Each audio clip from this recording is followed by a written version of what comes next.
to Postgres.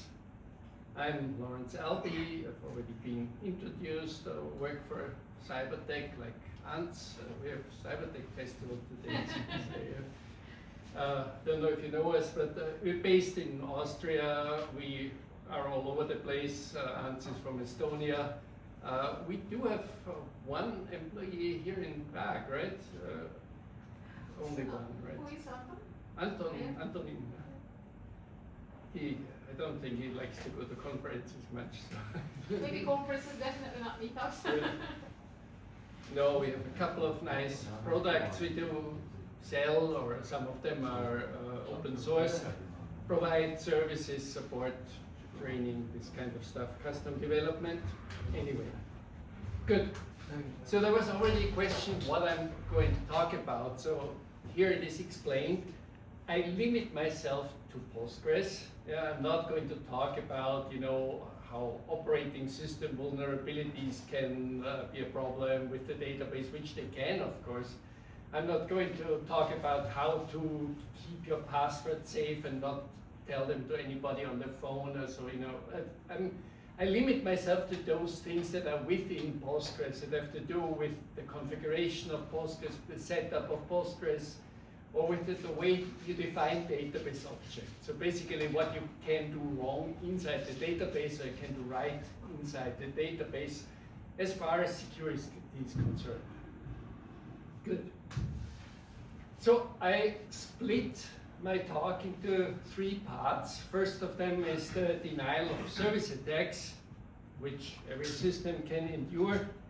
And then I'll talk about authentication attacks, which is basically how you can sneak your way into the database, or how to set up your database so that it is not vulnerable in that respect. And finally, I'm going to talk about privilege escalation, which means that you're already authenticated to the database, but you somehow gain access to things that you shouldn't have. Okay. So let's start with denial of service, which is maybe the most boring of the parts. I try to present it in a way that it's more and more interesting and leaves you with a good impression in the end. So, denial of service can be with or without authentication. Obviously, if you're authenticated, it's much easier to get the database to become unresponsive. Fundamentally, with a denial of service attack, you try to prevent the database from delivering the service that it's supposed to deliver. By either hogging up all the resources, or crashing it, or in some other way impairing its functionality. Well, the simple attack that you can do with any system that provides a service is you can just spam it with requests. Spam it with connection requests, for example. There's not really anything you can do against that. But you can somehow limit the attack surface as much as possible. You can make configurations so that the effect is not quite as bad, and so on. So first of them is the listen addresses parameter, which is a parameter in Postgres that defines on which networks the database server listens. So if you have several networks in your organization, say a client and a server network, you can choose to have Postgres listen only on the server network where it's supposed to be connected there. So the idea is to keep the attack surface as small as possible so that it's not so easy to run attacks like that. Then of course you can have additional software like firewalls that specialize in recognizing denial of service attacks and blocking them. That's actually outside the database. And finally, it's a very good idea, this pghpa-conf file. If you know Postgres, you know that's the file where you configure who can authenticate from where and with which authentication method. So it's basically the configuration file that determines how users get authenticated.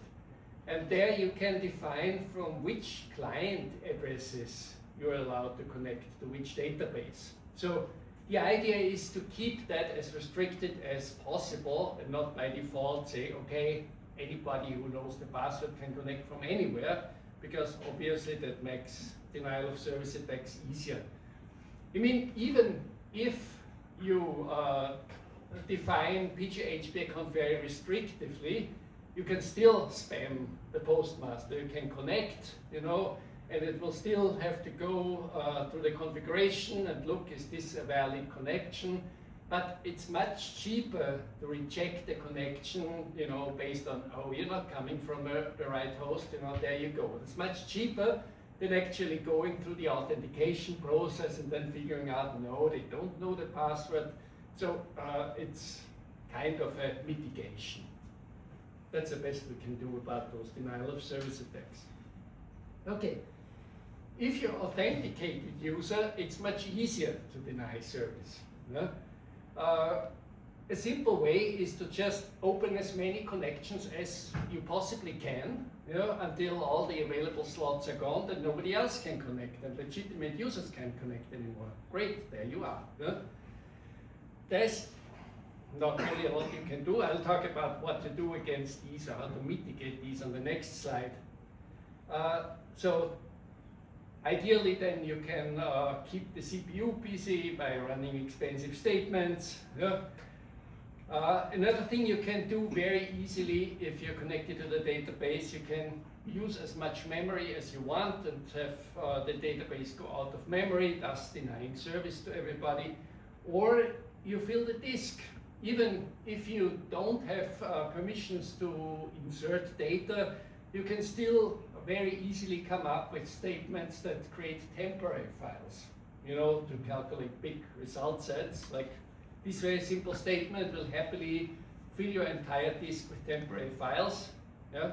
If you're lucky, then it will be full just at the time when Postgres tries to create a new wall segment, a new transaction log segment, and then the database will crash. So what can you do to reduce the problems here? I mean, really, there's no way to totally protect from a connected user. SQL is a very powerful language, and if you're smart enough, you'll always find a way to bring the database down or make it unresponsive. So really what you should do, you should never allow anybody interactive access to the database that you don't trust, because there's not really a way to safely protect from that. But you can mitigate, or you can reduce the impact somehow. I mean, what can you do? You can have a connection limit. Well, that doesn't prevent you from using up all those connections too. But a very good protection is a connection pool, which is something that you should have anyway if you use a database application. Essentially, a fixed set of persistent database connections that get reused by the different threads in the application. And that way, when your application starts, it already opens its, I don't know, 40 connections to the database and keeps them. So then it's not so easy for the attacker to grab all the connections because they're already taken. And it has a lot of other advantages. One thing that you should always do, and which will also reduce the problems, in particular with using up the memory in the service, is to disable memory overcommit on the operating system. Linux by default is configured in a way that it happily gives you way more memory than it actually has. The idea here is that, oh, you asked for 500 megs, but you're probably not going to use them, are you? Yeah? So it overbooks, just like airlines do with seats, and hope that not everybody shows up and resources get used efficiently. However, if the operating system gets into the situation where somebody wants to use the memory they are granted, that's committed to them, the operating system will actually allocate memory on the fly as it is used, which makes a lot of sense. But if it wants to fulfill a request, and it cannot because there is no memory, it will do the only thing it can. It will send out a component that's called the out-of-memory killer that will kill a promising process in its tracks, which frees memory, and then we have some memory again. Now, if that happens to Postgres, Postgres will crash and undergo crash recovery, and that is a very effective way to deny service. Yeah? So you should disable memory over commit on the operating system so that all you can generate is a harmless out of memory error. Annoying enough, you know, if you get one, but it at least won't bring the system down and go through crash recovery.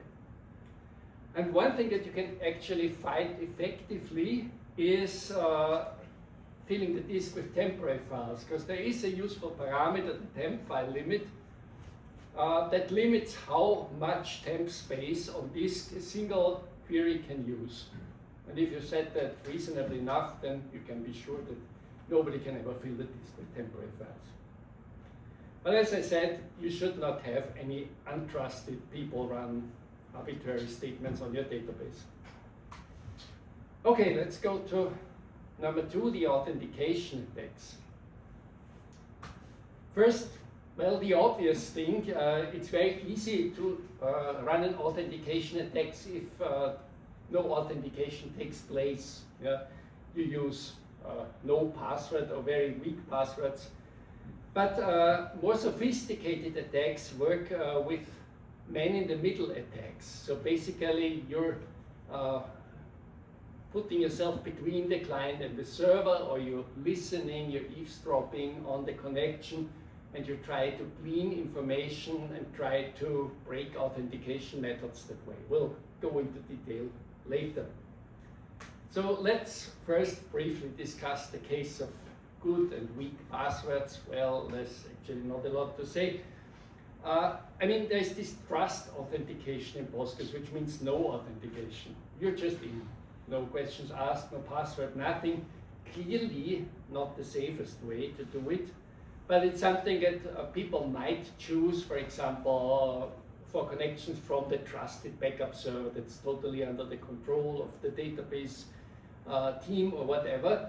Still, you know, you increase the attack surface, because if somebody gains access to that machine, they can connect to your database, and yeah, maybe you can do better. Yeah, then of course guessing the password or brute force attacks, I don't have to go into detail.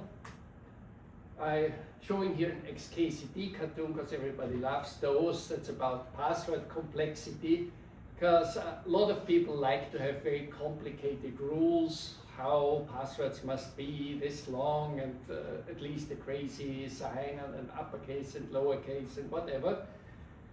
The point being here that it's good to have good passwords, very clearly, but Postgres, if you use passwords in the database, Postgres won't check password complexity, and there's no way to do that. And it's not even possible, because normally the database server never sees the password, because it already gets hashed on the client before it's set on the database. So the database server has no way to check the password. Yeah? This is often criticized, but the consensus in the Postgres community is that passwords in the database are second-rate security. If you have higher requirements about security, you should use some centralized identity management system as a source of truth and authentication, yeah? And use that with your database. Yeah? Postgres supports lots of authentication methods. I wrote some examples here, Kerberos, certificates. I wrote LDAP there too, but actually LDAP is not the best choice. I'll briefly mention why, because it's a frequently asked, a frequently desired way of authentication. If you use LDAP authentication, then the client sends the password to the database server in clear text. Yeah? The database server tries to bind to the LDAP server, which also transfers the password. So you have to make sure that both those connections are encrypted in order for that to be safe. Then the password actually passes through the database server, so anybody who controls the database server can, you know, get at it. Yeah, so it's not safe as a protection from the DBA.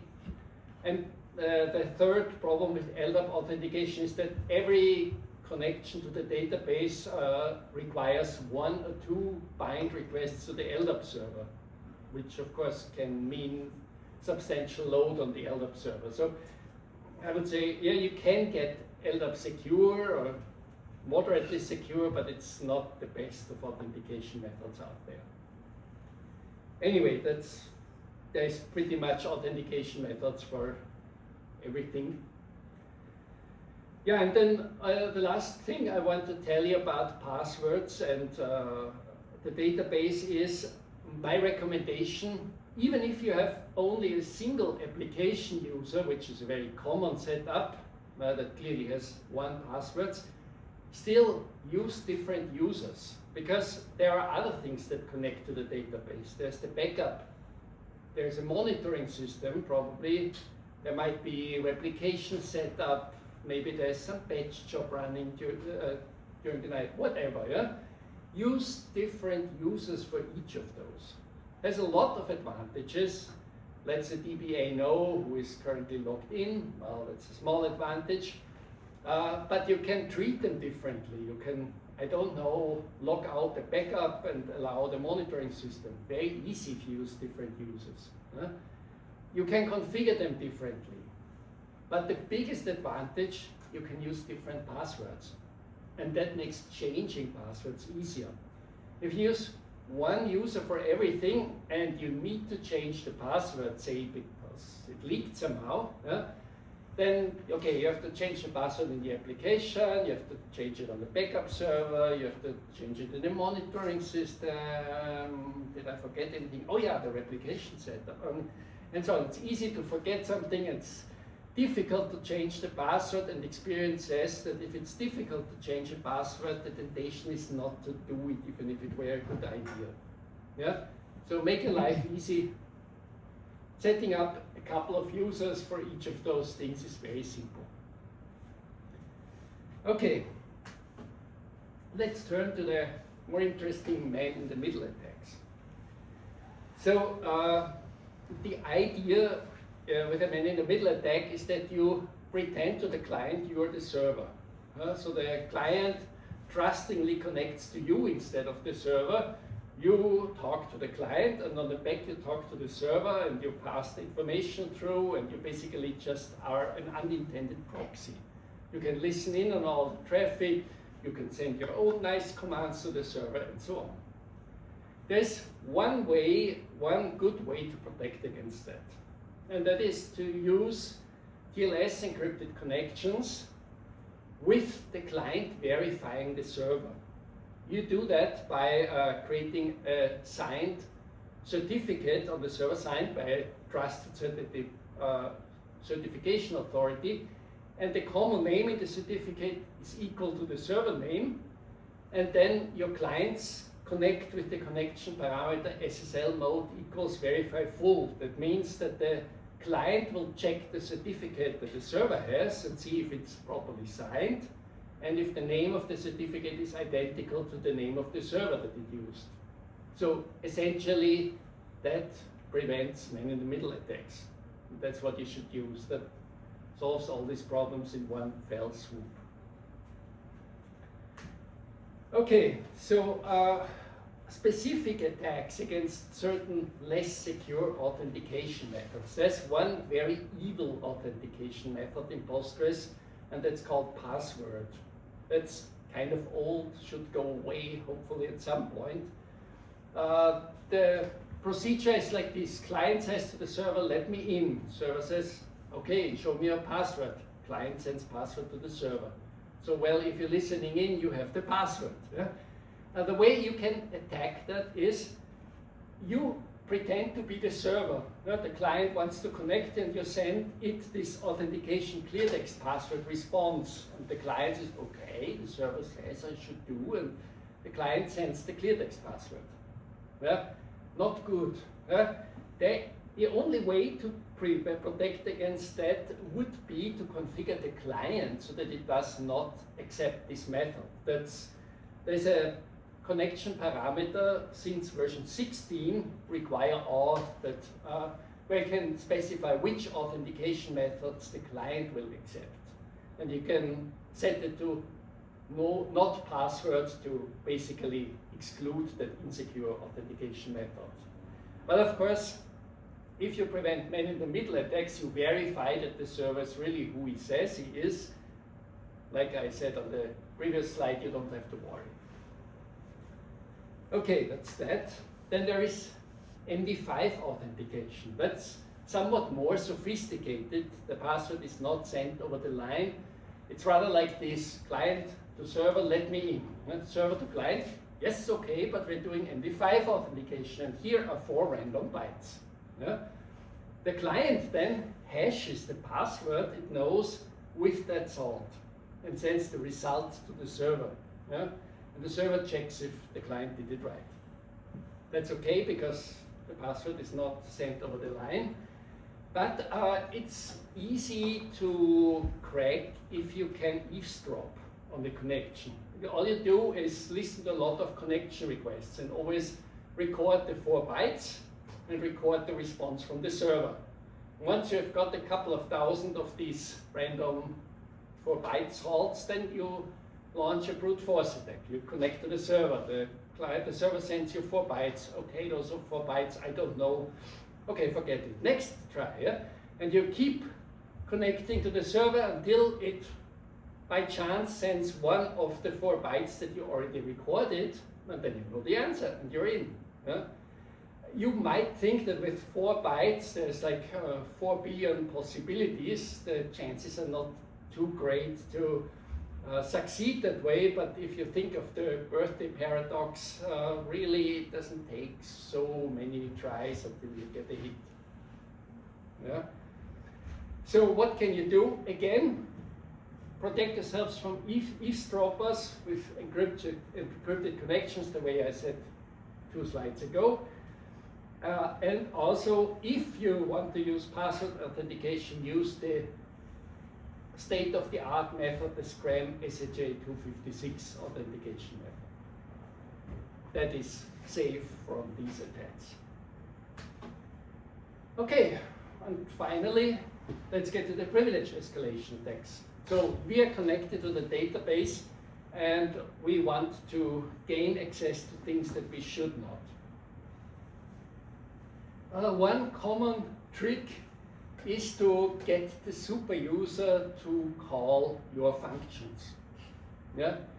A classical method is you create a table, you create a trigger on the table, and the trigger function does something malicious.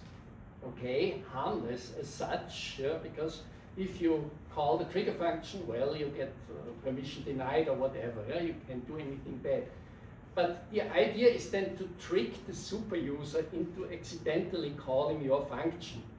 For example, if you get the super user to insert something into your table, then the trigger function will run, and it will run with the privileges of the super user that ran the insert.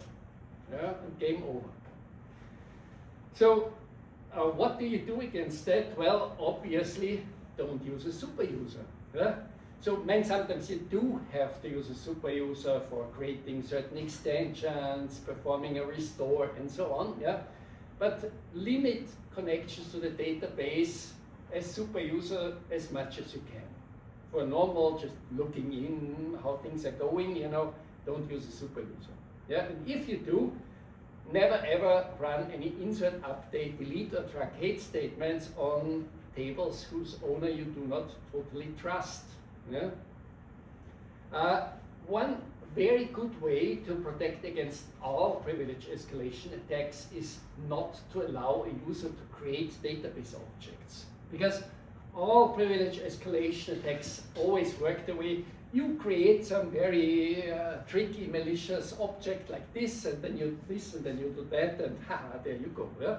So if you cannot create any objects, well, the door is closed and you cannot run those attacks. So the way you do that in Postgres is you don't give a user that you don't trust the create privilege on any schema.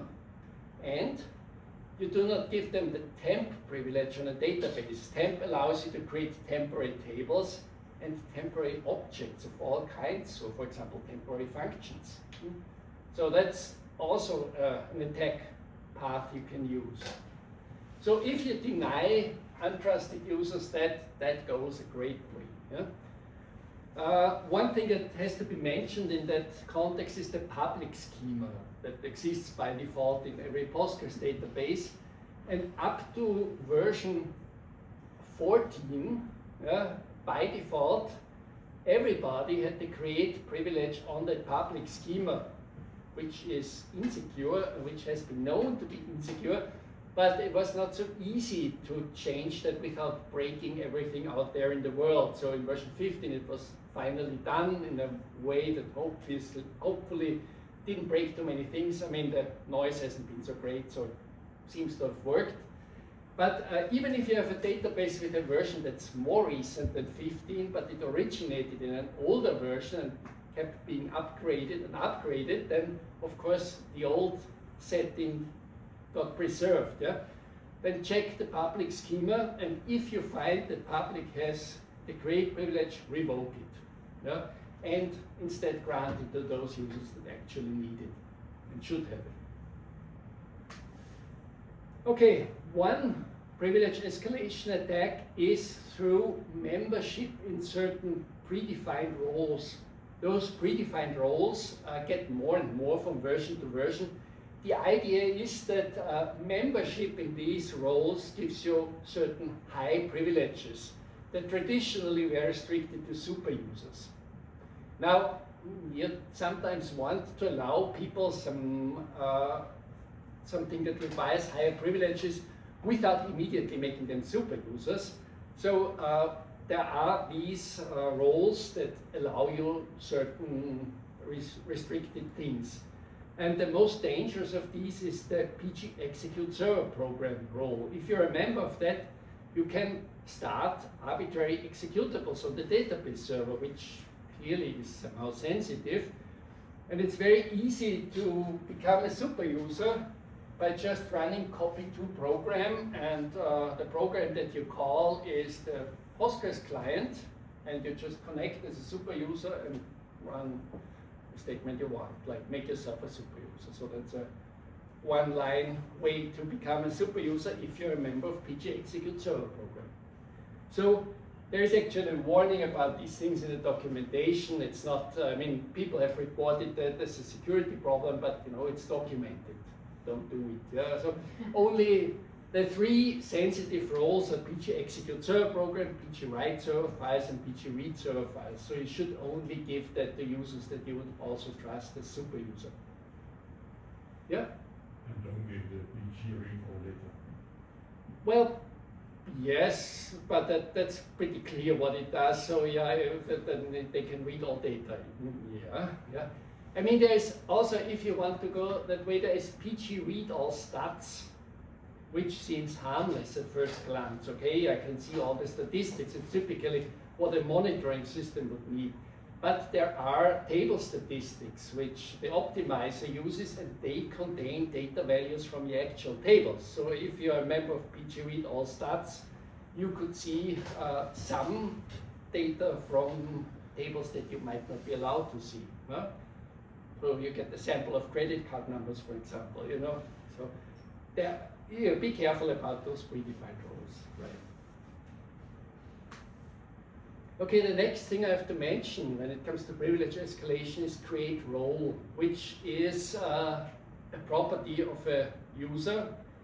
If a user has to create user property, they can create other users, other roles. Yeah? Now, if in version 15 or lower I have create user, then I can assign roles to arbitrary other roles. And so very simple, I grant myself membership in PG execute server program, and as we saw on the previous slide, 5 minutes later I'm a super user. Yeah? So in version 15 or lower, it's not safe to give anybody create role. Yeah? That has been fixed in version 16. From version 16 on, you can grant membership in roles only if it's a role that you created yourself, or you have the admin privilege on that role, which you don't have by default on predefined roles, or you are a super user, then you can do everything. Okay. The next thing is about insecure object definitions. There are two useful tools in Postgres that you can use to grant somebody restricted or limited access to things that they maybe need. And one of these ways is a view. So in this example, I have a table data with a category, and those two rows in there, one is category P, like public, and the other is category S, like secret. Yeah? So access to this table is very restricted to those who are trusted with seeing all data. But what you can then do in Postgres, you can create a view with a where condition that just excludes the secret data, and then you can select on that view to public. And then everybody can use that view even if they don't have access to the table underneath, because if you use a view, then permissions on the underlying tables, functions, and whatever is checked with the owner of the view and not with the user that actually runs the SQL statement. So that's a very useful way to give people limited access to certain parts of the data that they are allowed to see. It's a security tool. Yeah? But there is a trick and a problem with that, and that's going to be my first demonstration. So this definition actually is insecure, and I'll show you why. So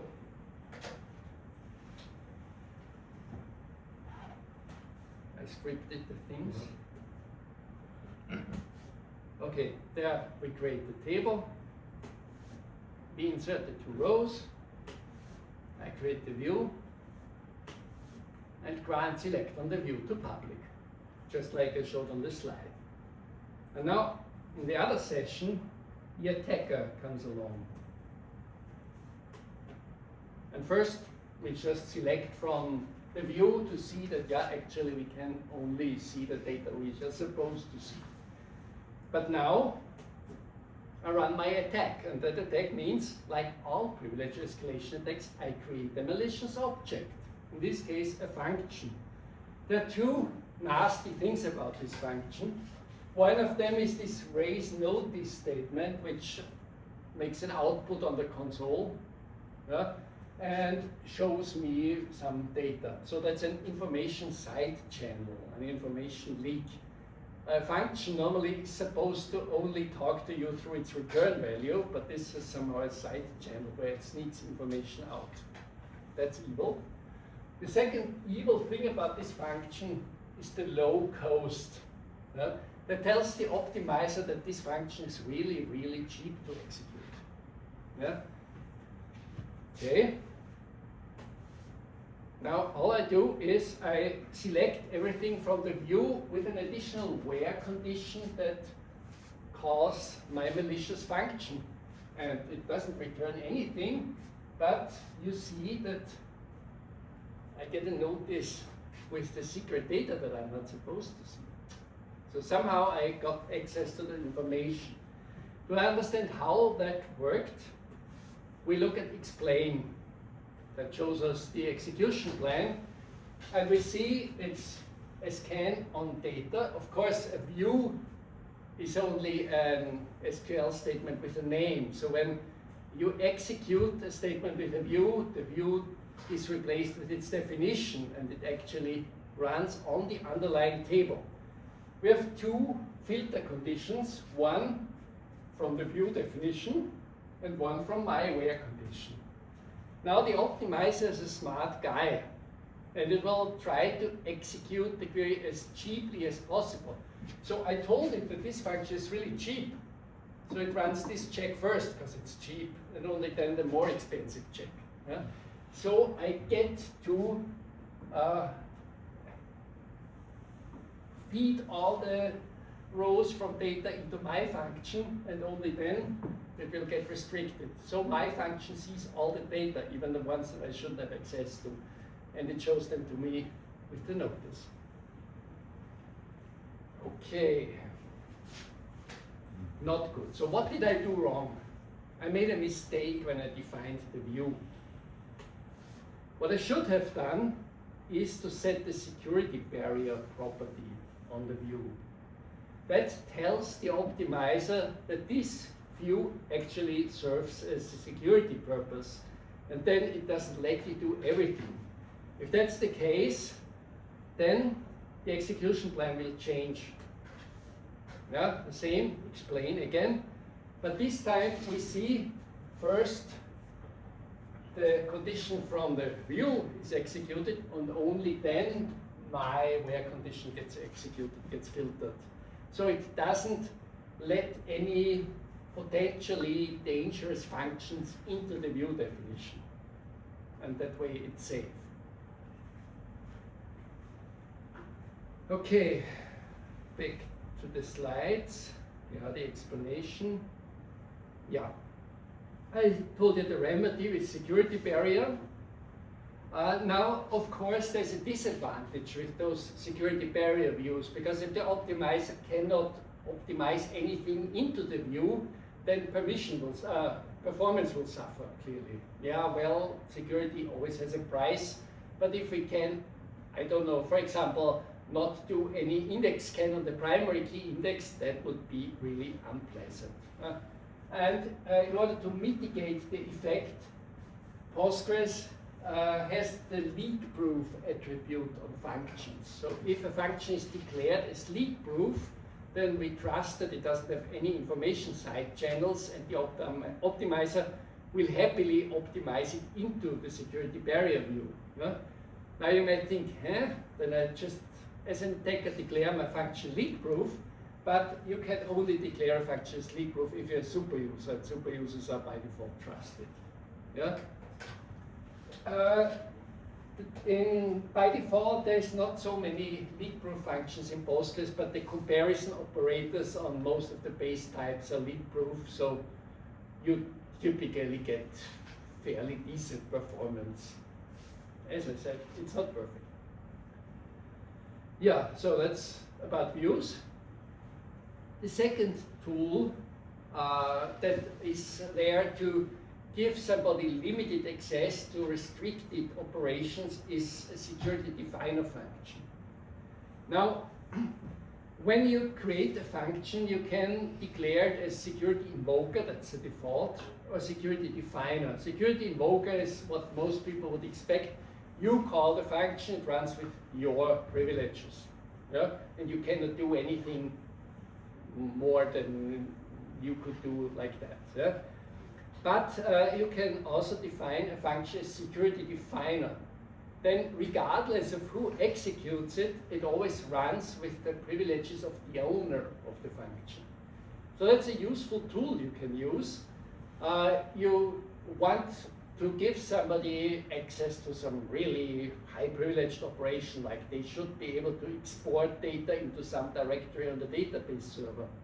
You don't want to give them PG write server files, but you could create a function that's owned by a privileged user and called security definer that does all that in a secure, restricted way, checks everything, makes sure that nothing can go wrong. A great tool. Yeah? But like all very powerful tools, it's also dangerous. And that's the second demonstration I'm going to show you, how to subvert such security definer functions. So here I define this security definer function that's supposedly harmless, and what it does, it just adds one to its argument. So that looks really harmless, doesn't it? Okay. So what is the attacker going to do now? Well, what I do is I create a malicious object. As always, you know, if you want to prevent those attacks, don't give the evil user any great privileges. Okay, I create a function sum that runs clearly a very malicious statement, declaring some user as a super user, and then it does some black magic. It actually adds the two arguments with a schema qualified operator, so that's black magic. Anyway, so far that's clearly ill intent, but it's harmless. If I try to call that function, I just get a permission denied and nothing happens. So that's still okay. But I'm undaunted, and using the function I just created, I create an operator. Postgres is very extensible. If you have create permissions on a schema, you can create arbitrary objects there. Yeah? You can, for example, create a plus operator in the public schema. Yeah? Between two integers calling my malicious function. Still harmless. You know, if I try to use that operator, I just get permission denied. The evil thing comes now. I change my search path. The search path in Postgres determines how unqualified objects are searched, in which schemas. The system schema in Postgres, PG catalog, where all the system tables, system operator, system functions live, is always on the search path. That's what you want. You always want to be able to use the system function. And by default, it's always implicitly at the beginning of the search path. That's also what you want. You want to find system functions first. Yeah? But you can change that. You can set the search path so that PG catalog is not the first one on the search path. That's what I'm doing. And now I'm checking myself and see I'm a normal user. And now I'll call the harmless function. And now I'm checking myself again, and hooray, I'm a super user. Yeah? So how did that work? If that seems like black magic to you. So what's the bad thing about this function? Well, there is not so much in the function body. The bad thing is this plus. Yeah? The plus is not schema qualified. Yeah? Consequently, Postgres uses the current search path to resolve it. Yeah? And the way I set the search path, it finds my maliciously crafted plus operator first. This is a security definer function owned by a super user. So now a super user inadvertently executes my maliciously crafted function and makes me a super user. Okay, sounds scary. How to protect yourself? It's actually very simple. Yeah? You can, and that's what you should have, you can set properties, you can set parameters on a function. And you should always set a search path on any user-defined function. That means for the duration of the execution of the function, the search path will always be forced to be that value. And just set the value set so that no schema is in it where some rogue attacker might create an object. Then you're safe. Simple as that. Yeah? Just don't forget it. It's a good idea to do that for all functions, because even if it's not a security definer function and the search path is somehow maladjusted, it could cause an error, you don't find the table or whatever, that's also annoying. But with a security definer function, it's actually a security risk, so don't do it. Another way to, in this specific case, just to mention it, I could also have prevented it by using the SQL functions of the new standard conforming style, like I wrote at the bottom of the slide, because functions that are defined like this are parsed at the time when they are created. So the SQL statement is parsed at creation time and is fixed and no longer vulnerable to search path attacks. But just be on the safe side, always set a search path on all your user-defined functions. What do you mean you style SQL functions? When were they? I forgot when they were introduced. So the classical function like this, yeah? You say language, whatever, and the function body is just a string that's stored as a string as it is, yeah? And is parsed and interpreted at the time you call the function. Yeah? And of course then the current search path applies. Whereas a function that is defined like this is the identical function, just in the other way, declared in the other way. It just gets parsed, and only works for SQL functions. Yeah? So the SQL statements gets parsed at the time when you say create function and stored in parsed form, and then all the schema access and so all this is resolved and we only access the actual object and nothing can There is the problem because the new form is more similar to view, and there is maybe the problem with view independency. So when you want to modify view, you have to fix some dependencies, and yes. if you use this new but form, I would then not you call have this same problem. I would not call this a problem. I would actually call it an advantage because with the classical way, the function what is just a string. You create a function that uses some table or other object, and later you can drop the table or object, and then when you call the function, you get the runtime error because the object doesn't exist anymore. Yeah? With this kind of function that are passed at function definition time, Postgres tracks dependencies, which can of course be annoying. If you want to drop the view that's used in the function, then you can. Yeah? But it's nice because the function cannot break. So yeah, it plays both ways. Yeah? I think so. It's maybe 4 years. It's nothing new. No, it's nothing new. Okay, so the important messages in the end. So against those denial of service attacks, where you're usually mostly helpless, what you should do is expose your database as little as possible. About authentication attacks, the best thing is to always use encrypted connections with SSL mode equals verify full to prevent any kind of eavesdropping man-in-the-middle attacks. Choose a secure authentication method. Give your users as little privileges as you can. The instances we had was create privileges on schemas. Yeah. If you have security relevant views, declare them as security barrier views, and if you use security definer functions, give them a search path. That's it. Okay.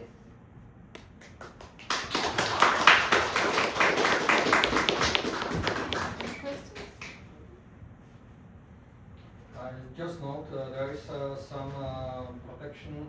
I know there is some extension that can disallow to using to changing search paths.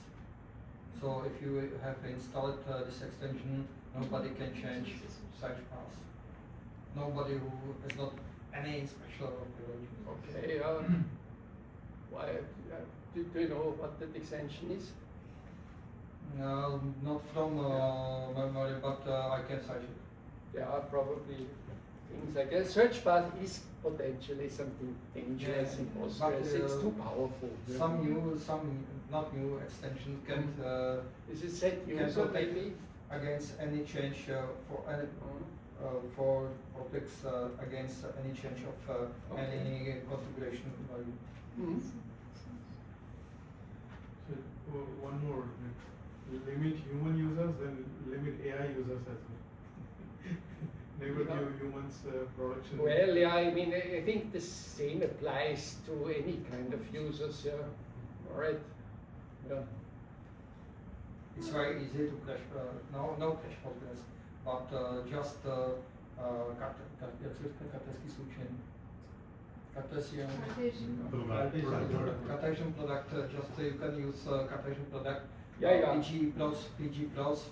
Yeah. No, if you can run SQL statements, you'll always find a way to get the server in trouble. Yeah, there's no way you can prevent it.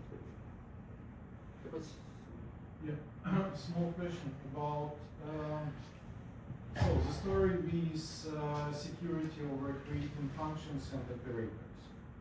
I mean, like the overall story, like for me, like I was CTO of big companies. It's always like if somebody got connection to your database, you are hacking. Or if using like normally with F word, right? Like it's more complex. But the question that you are describing, like how to configure the security inside Postgres. I mean, the story with racing, right? Like inside the view. mm-hmm. If your service uses something like hub proxy or PG bounds or something like this in the middle, I suppose this security issue is eliminated because racing is happening on actual server and you see only what's happening on the proxy side, right? Right, that's having a proxy like a PG bouncer in between makes authentication more challenging, very clearly, because you now authenticate against PG proxy and PG proxy authenticate against the server. So in that case, you would set up the authentication to PG proxy to be secure, yeah, and well, like the database trusts PG proxy. Yeah? No, I understand, but like the question is about racing that you showed, like when you was shown like create view with S and P, right? So you was using racing, and race is happening on actual server. Racing, I don't. Like you had example V1, V2, race. Raise notice. Oh yeah, no, that will just work. But like, will it go through the proxy? Oh yeah, You sure? yeah. Yeah. Okay. No problem. And the questions then like two more questions, right? I mean, if you don't want to do that, you could just insert into some table, you know. So, like, you can have some other side channel. Yeah. Like the Yeah. actual client will still get the whole output. It will not be filtered anyhow. It's Yeah. it's Part of it's the protocol. protocol. But you can write your own proxy that can filter. But Yeah. generic clients doesn't filter any notification. Sorry, I don't like. We don't normally use. Yeah. That's No, why I was but surprised. don't get hung up on the race notice. Race notice is not the problem. It's just one side channel. I could instead have created some table, yeah, Mhm. and then write my function with insert into my table all the values I shouldn't see, yeah, and it stays entirely on the server. Yeah. So it's just anything that has some kind of information side channel, Mhm. and having a connection pool that doesn't do anything Okay. against that. So the next question, like you are easily like showing examples like create function, create operator. Is it normal that user has like this type of access? Like when we do read write or something like this, like normally on our web applications, we like these type of users that like in microservices anywhere. Is it possible that my DevOps will create like such kind of access by default? Well, DevOps, I mean, whoever is allowed to create objects, so that hangs in Postgres hangs on the schema. Huh? Mm-hmm. If a user has create privilege on a schema, they can create arbitrary objects in that schema. So read write, like no create privilege, like no problem. That's right? different, yeah. So if one way to protect yourself against that, if you don't trust, say, the application user, Yeah. is to have a second user that's the owner of all the objects that has to create privilege on the schema, Mhm. creates tables, views, whatever, and gives the actual application user those privileges that it needs, insert, update, delete, whatever, yeah. So, and the application user doesn't have to create privilege on any schema, then it can't do that. Yeah. But if you correctly use protection that was mentioned in this presentation, using set search path in the function definition, if you use security barriers in views, then you don't need to thinking about some problems because this is protection. But generally people doesn't use it. But if you use method protections, then you are safe. Yeah, just like we just don't use views at all, and like that's probably like many years ago, like creating views was not a good idea because of Really? yeah, like Weird. because of efficiency No, and this, like I don't know. I mean, You know, they always- can talk about views. Yeah, yeah. Views are great tool. Views are basically subprograms in the SQL language. You can, of course, abuse subroutines. I mean, one bad pattern would be to define views that select from views, that select from views, and so. And in the end, the actual statement looks deceptively simple. But if you recursively replace them all with the definition, out comes an incomprehensible monster of SQL, and that's of course a bad pattern. Yeah? Well, it's based on like your needs, right? Yeah, but properly used views are a great tool and actually very commendable. Yeah. Yeah. But there was at one point a notion where people were saying don't use views. It didn't come from Postgres, but the ecosystem was effectively saying avoid views at all costs. I'm very suspicious of all religious statements. You know? No, it's not about religion. It's about like I'm using Postgres something like from 8.1 or something like this, or Still, no, that. yeah, I'm just telling you that like I like for the purpose of the web usage, like there were no need to use views for actually what you do.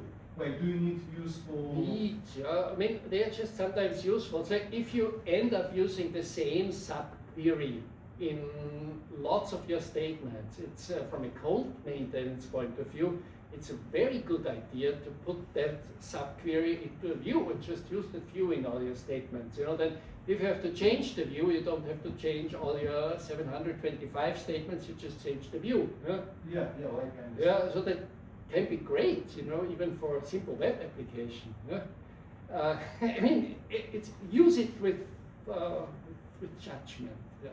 I don't know. I just like And you then can it's take just- it as yeah, religion, yeah, but no. like I prefer like to avoid it. It's okay. Think twice. You know, is it a good use case? You know, let your experience and taste Maybe, work. views are great, but if you use views, you have to check, really check, explain, and maybe you have to increase from cost limit, join cost limit, and this generally views can hide very complex queries. Yeah. And if you want to have a good plan for complex queries, you have to increase these variables. Yeah. In Postgres, you can optimize or you can configure optimizer. And from corpse limit, join corpse limit is important variables. Yeah. So I would just say a query that uses views can be more complicated really than it looks on the surface. But that's the same with a complicated query. It's no difference. So the two patterns of abuse I found in views in the field is the first one I already told you, stack views on top of each other until nobody can comprehend the whole stack anymore. And the other I've seen is that you have a normalized application with 30 tables in it, and whenever you want to run a statement, you have to join this with the junction table and join here and join that with the foreign key. And at some point, some developer gets really annoyed with having to look at the database schema and what was the foreign key there. And say, you know what? I write one view that joins all 30 tables according to their foreign key constraints. Very simple view with 400 columns, and I just always use that, you know, and just select the columns I need and put in the where clauses I need, and everything happens automatically correct. Yeah, but that's also an anti-pattern because it means the simplest statements that you write always join 30 tables, you know, which clearly is not great. So those are the two anti-patterns that I've seen in the field. And there can be some historical relation because long years MySQL had very bad optimization for views. Possibly And there was it came pushing from the MySQL predicates. 3. MySQL is always like. But it wasn't just MySQL, but generally, like if you go like back to 2000 something, pushing predicates into views was not as good as it is today. So you end up actually filtering data once you read them from the list, and that actually caused a lot of that, you know, religious There was answering of. I remember there was something with indexes or something like this. Actually, not thousands, but like 1997. Yeah, that would actually correspond. It was From actually. that time. I don't know any such problems with Postgres. I use views 20 years on Postgres, and I have not. I had only few problems because some people say if I use query directly, it is perfect. If I use query from use, it is wrong, and the problem was in optimizer configuration, nothing else. And the next problem, views in Postgres is very cannot be sometimes it's hard to modify views because there are dependency. You have to drop views and recreate. In Oracle, you can just do recompilation or something. It's more comfortable, and but the views generally works perfectly. On No, Postgres. like I don't say anything against it, just like. No, it's the personal same experience. when I said religious statement before that. There also, said there should never be code in the database. No, So it's not I think about this, it's yeah, just it's maybe Personal. it's somebody, maybe somebody doesn't use Spring, like somebody prefers Sequel, yeah. I mean, I'm the first one who agrees that I wouldn't put my application logic into the database, but there are some things that can only be done well with a trigger. Simple trigger that ensures data consistency. If you try to do it some other way, you're doing it wrong. Yeah. So just say these statements never do, always do, we must do. Yeah, I would always be wary about should go statements like that. for the task you get. Yeah. Okay. Okay. Thank you.